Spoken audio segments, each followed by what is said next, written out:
Ghost of Tsushima has finally emerged from the shadows. The latest open world game from Sucker Punch Productions, Ghost of Tsushima tells the story of samurai Jin Sakai, who finds himself torn between maintaining his honour and ending the life of Khotan Khan, leader of the Mongols who have invaded his homeland by any means necessary. You see, Khotan Khan has studied the samurai, he knows their tactics and rules, and so to defeat him, Jin must become more. He must become the Ghost of Tsushima. It's a fairly standard premise, a hero fighting for freedom and his people, but one made all the more interesting by the setting. We don't get all that many games focused on samurai, let alone 13th century Japan, and Sucker Punch has beaten Ubisoft to the punch. Fans have been begging them to take the Assassin's Creed series there for years, and so a predictable yet entertaining story is propped up by breathtaking scenery. That same scenery also acts as a crutch for Ghost of Tsushima's by-the-book open-world gameplay, along with a combat system that eventually develops into something very enjoyable indeed. Many will be glad to hear that there's no gatekeeping in Ghost of Tsushima's story. You can head right through its story missions one after the other if you wish. It might just prove to be a tiny bit harder if you do so. There's another, more problematic caveat to rushing through Ghost of Tsushima's main missions though. You won't build up much knowledge of, or affinity for your friends that often fight alongside you. Jin Sakai inspires many to take up arms against the Mongols, and a small number of them also have their own matters to deal with. Only by helping them in side missions will you learn more about these brave warriors, and perhaps grow to like them. Don't do their side missions, and some of the gravitas of Ghost of Tsushima's main story is lost. More side missions are available in addition to those concerning your friends of course. You might find civilians needing help while out exploring, or hear interesting tales of other samurai that survived the massacre witnessed at the start of the game. Some of them prove to be interesting diversions, combining tracking, exploration and combat, but many devolve into your typical open world fodder. Go to a location, kill all Mongols, then return. You are rewarded for your efforts however. A boost to your legend helps you along the path to master your techniques and acquire new ones, while materials always come in useful when upgrading your arsenal.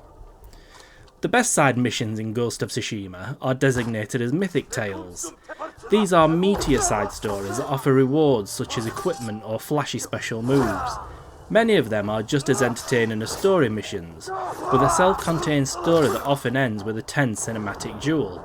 Some are your standard to-in and fro-in from one farmstead or other occupied area to another in order to eradicate Mongols and collect things, however. The remainder of Ghost of Tsushima's points of interest are more laid back in nature. Resting at a hot spring, for example, gives you a brief glimpse of Jin's exposed buttocks, as well as a minor boost to your maximum health, while completing bamboo cutting minigames increases your resolve. You can also follow foxes from their dens to Inari shrines. Honouring them will unlock more charm slots and ultimately charms themselves. And then there are pillars of honour to discover and haiku poems to compose at picturesque spots. Both of those will reward you with cosmetics. Shinto shrines are the best of the bunch though. Located atop rocky outcrops, the bridges to them have all been broken. So, reaching their peak generally requires ample use of your grappling hook, as well as a keen eye for climbable rocks. It's your typical Sony-style environmental traversal, as found in games such as Uncharted, but it makes for a nice change of pace. Reach the top, and you're rewarded with a useful charm, and you might also find some valuable resources. If you want to make Jin as powerful as he can be in Ghost of Tsushima, resources are essential. Various metals are used to upgrade your katana and tanto, woods to upgrade your bows, and fabrics upgrade pieces of armour. You'll also need plenty of supplies too, which is Ghost of Tsushima's currency. Predator hides, meanwhile, can be exchanged for bigger pouches and quivers, expanding your ranged options, and flowers can be used to purchase new skins for your swords and armour, as well as buy new headgear. It's fairly easy to build up a wealth of cosmetic options for Jin, allowing you to explore Tsushima in style. When it comes to armour, however, its effects are more than cosmetic. Each piece of body armour available to you in Ghost of Tsushima offers 3 perks that can enhance or define your playstyle, and they can be enhanced further by upgrading. Samurai armour, for example, is great when facing enemies head on, as it boosts your health and reduces damage taken, When trying to be stealthy, however, its bulkiness does nothing for you. You're going to want to equip something lighter that increases the time it takes for enemies to detect you when engaging on a sneaking mission.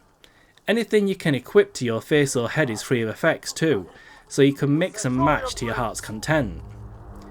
It's how you distribute your technique points earned by increasing your legend and completing certain missions that largely affects how you play Ghost of Tsushima, however, at least in its early hours anyway. If you want to play like a samurai and face enemies head on, you can pump points into that specific tree, enhancing your parrying abilities and more. As new stances are opened up by observing and killing Mongol leaders, you can put points into those too, making them more effective. If you'd rather play more like a ninja, you'll prioritise putting points into the ghost skill tree, boosting the effectiveness of your tools and ranged weapons such as the bow and arrow. Whichever style you choose though, by the time you've reached the end of the game's story, there's a good chance you'll be competent at both stealth and all-out war. Combat eventually becomes the highlight of Ghost of Tsushima, but it takes a while to get there. At the start of the game, when your moveset is limited, the volume of encounters can get rather tiring due to your lack of combat options. The absence of a manual lock-on feature is also something to get your head around. Once you've expanded your range of abilities and upgraded your weapons so that enemies go down quicker, however, battles become much more varied and exciting. Button bashing is not recommended. Ghost of Tsushima is a game in which you generally have to play defensively, parrying enemy attacks to create openings. You can use the stances available to you to stagger enemies if you do wish to go on the offensive though, and tools such as kunai and smoke bombs are useful for making enemies vulnerable. In many cases though, it's wise to thin out enemy numbers before beginning an all-out assault. Instigating a standoff is one way to do that, rewarding expert timing with instant kills. And of course, utilising stealth is another. Ghost of Tsushima's stealth mechanics aren't anything out of the ordinary, but they get the job done. You'll rue the fact that you can't hide bodies, for example, but your enemies are rather stupid, so it doesn't really matter all that much. Unless they actually see you out in the open, they won't care too much that their friend has had their throat cut. Some forced stealth sections, however, in which the alarm being raised results in instant failure, can prove to be irritating. Duels are by far the best thing about Ghost of Tsushima, dramatic one-on-one battles in which your sword fighting skills are truly put to the test. You'll need to study your opponent carefully, learn to avoid any attack that flashes red, and parry like a pro if you wish to survive. Ghost of Tsushima's resolve system does offer you a crutch though. With just the push of a button, Jin can restore a portion of his health providing he has at least one stock of resolve. It can also be used to pull off powerful mythic skills, or even revive Jin should he fall in battle. Once depleted, resolve can only be gained by killing enemies or skillfully parrying their attacks. Unfortunately, if you are intrigued by Ghost of Tsushima's Kurosawa mode, you might be left a bit disappointed. It's no doubt a draw for those with a fondness for classic samurai movies, but it doesn't play to the game's strengths. The beautiful visuals become muted, and the drop in audio quality is authentic but lessens the experience. It makes the game harder to play too. Attacks that flash red, indicating that they can't be blocked or parried, become indiscernible from those that flash blue, that can be parried. It essentially requires next level mastery of the game, so is more suitable for a second playthrough. You can handily toggle Kurosawa mode on and off in the game's options, however.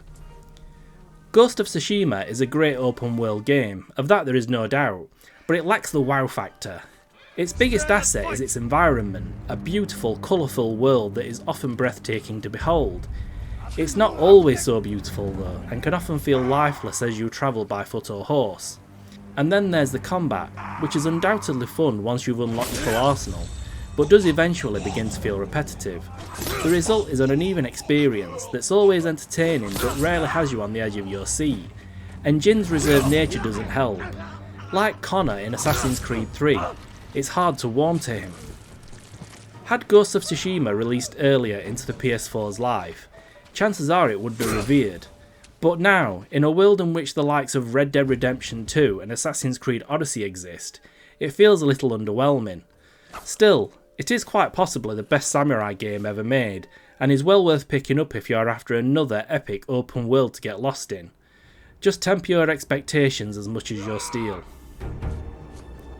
Ghost of Tsushima is available exclusively on PS4.